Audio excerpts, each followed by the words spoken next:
Good day mga kasilaw, no? Ito mga kasilaw, no? Nakahanda na talaga yung taniman namin ng talong. Ayan. Hanggang doon to. Ayan. Talagang nakahanda na yung mga kasilaw. Tapos talagang nakanit na siya. Ayan, para yung mga manok hindi na makapasok. Ayan. Bali ang kulang na lang talaga dito yung seedling talaga, kasi nga maliliit pa, kulang pa talaga yan. Ayan. Ito mga kasilang siguro nasa 350 na puno ang kaya itanim ito. Yan, nakanda na po yan. Ayan, mapapansin nyo, pero yung iba wala pa, pero madali na lang yan. Ayan.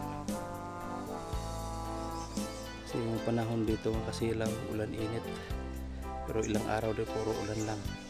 Kaya ngayon medyo maganda panahon, kaya pag trabaho kami ngayon dito.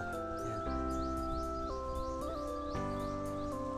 Pakita ko sa inyo kasilaw yung kung saan kami nagsitling, kasi maliliit pa. Hindi, ewan ko kung sunod na linggo kung kaya na to. Mas builiki oh. Ayan. Yung mga kawayan nakahanda na, gamitin namin yung mga kasilaw pag tumubo na yung mga talong.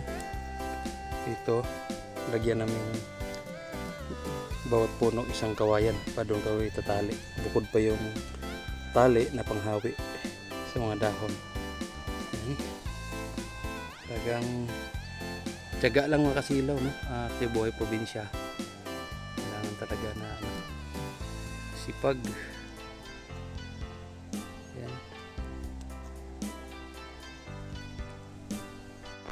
Yung mga kasilaw, no? Talagang ginastosan namin to ng, ng net, kahit medyo manipis siya, pero okay na, kaya para sa mga manok, diba? Kung wala ka talagang net, yun, kung high blood ka lang, siyempre hindi mo naman pwedeng pagbawalan yung kapitbahay mo, pero kung tutusin dapat bawal yon. Pero siyempre pagkasama na lang natin, no? Kasi sila naman ang nauna, tayo ang gagawa ng paraan, diba? Yan. Pero kung may papasok pa dito mga kasilaw na manok, kung mahuli ko, sabawan ko na. Diba, akin na yun. Wala eh, nilagyan ko na ng net, papasok pa siya. Kaya yun, talagang pagbuhay probinsya kailangan talagang sipag. Ayan, sumikap. Ito na mga kasilaw, no? Seedling. Ayan, kita sa inyo. Pasok tayo. Yun. Hindi lahat tumubo, pero yung iba naman nagdoble siya. Ayan.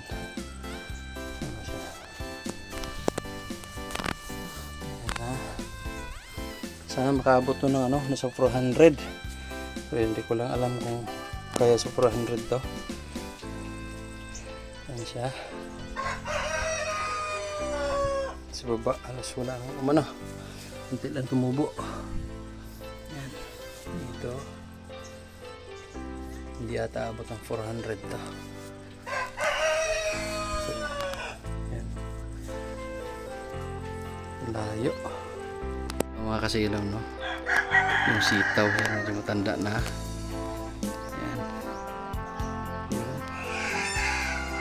Pero may talong ako na ilang puno. Ayan, papansin nyo yung kasilaw, no? Yung andun sa unahan, may bunga na yung mga kasilaw. Ayan. So, init.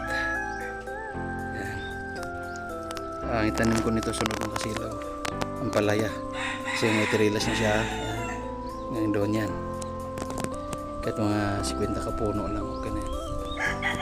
Ayun ang kayang kapasiti ng tirilas ko. Unti-unti. Tinanim mo yan. Siyempre, kailangan mo rin talagang sipagan pag-alaga, kasi masilan itong mga talong. Okay. Kita mo pananim naman. Talagaan pa rin ang